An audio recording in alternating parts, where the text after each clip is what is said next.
Today I wanted to take just a minute and explain to you a little bit about our YJ1 Soil Mixer and how the YJ Soil 1 and 2 yard soil mixer works. I got right here on the ground the apparatus that goes inside of the mixer. It's the spiral agitation. What it does is you put the media in the mixer, and as it's rotating, it's actually moving the media like this in a figure eight. So the product is working, building pressure towards the center. And what it does is it breaks all the little pieces apart. I put some compressed paper product in here and some compressed wood fibers in here. And they were sopping wet, and I mixed them, and it's pretty well mixed right now. Well, we're going to show you on the video. We're going to show you where we put just a little bit in there so you can see the action, then a little bit more, and then a little bit more towards the full. When you fill the mixer up and you cover these spirals up, you got about a cubic yard in there. The sides are a little bit higher. Bear in mind that these mixers are for horticultural mixes. They're for lightweight mixes, around 28 to 30 pounds a cubic foot.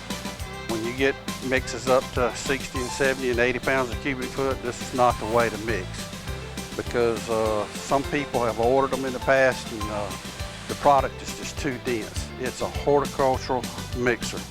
So anyway, I just want to explain to you a little bit about how it works. And I want to explain to you this right here. This mixer right here, let's just say down the road, 10 years down the road, you want to get a new spiral agitation to go in it. They have bolts on each side, and the mixer actually comes apart. So you could actually unbolt this end and take it off. You could put that spiral in there and just bolt this end back in. That's the way we put them together. The whole thing is bolted together. That way you can easily do maintenance on it down the road. This machine right here, I've been building a 1 yard mixer for over, I don't know, 35 years. This mixer is sandblasted, and it's painted with a polyurethane with a catalyst. So it's going to give you years and years of service. We've got some of them that's been used over 30, 35 years, and they're still being used today. What this is right here, this is the center discharge. You undo this right here and you pull this up, and all the product will come out the middle. You can discharge into a conveyor if you'd like, for stockpiling or for going into a hopper, or you can discharge into an auger. And we've got it configured right here where an auger can bolt right to the bottom. And we have one that comes up about this high, and you can order this machine with a control box on it, and it'll have a timer and everything in it. And you can step on the foot control, and what it'll do is it'll give you a time shot, and you can actually bag with it. And you can do that with a timer, or you can have it simply with an on-off.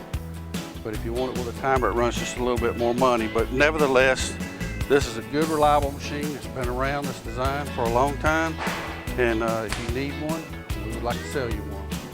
So this is just a little bit of information about the YJ1. And the YJ2 is basically the same. This has a 3 horsepower motor on it. You can get it in single or 3-phase. And the 2 yard has a 7.5 horsepower motor on it. Available in single and 3-phase. And that's 220 volt. Wanted to show you the power transmission on the YJ1. This is your 3 horsepower motor. This one's single phase. You can see the capacitor there. And it has slots where the gearbox is mounted right here. Not a lot of maintenance on this machine. Let's just say you wanted to tighten the chain up a little bit after you've had it a year or so. All you got to do is loosen these 4 bolts up. The weight of the gearbox will slide down, and it puts tension on the chain to tighten it up. It's got 2 sprockets in there, a drive sprocket, a bigger sprocket that's 60 teeth with 80 chain, and then it has an idler sprocket, so it's very little maintenance. One thing I want to mention about, everybody asks us how often should I grease it. Bear in mind that the bearings are seal bearings. If you put a grease gun on it, you just go to pump it, and blow the seals, and then you have to grease it all the time. It's best just to put a couple squeezes in, and if it gets tension and it's not taking the grease, stop right there so you don't blow the seal. So not really a lot of maintenance. As I said, you get years and years of service out of a mixer like this. It has a simple on-off switch. Turn it on. That's all it is to it. Mix your pot soil in 3 to 4 minutes and let it discharge however you want to.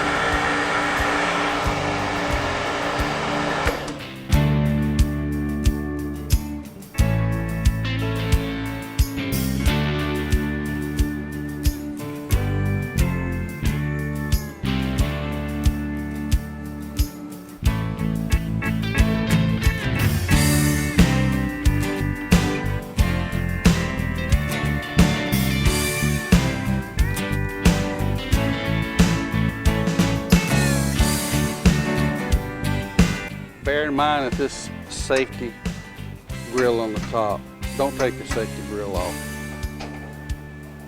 You can put your product up here like bales of peat moss. You can cut them. You can push the product down in here.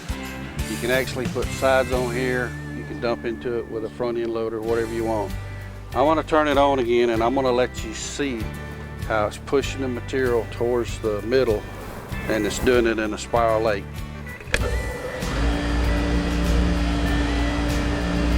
Very smooth, very quiet.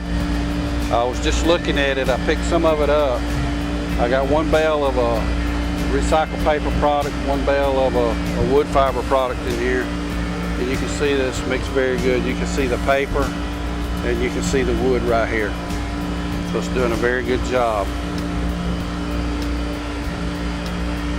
Everybody has their own blend of soil. So many different varieties for so many different products. People want proper drainage. They want good aeration. Some people want to put about 10% sand. By the way, these mixers are rated for no more than about 10% sand. If you want to put topsoil in a mixer, it weighs a lot. It's heavy like sand, so you would have to rate that at no more than 10%. They're not dirt mixers, they're soilless media mixers.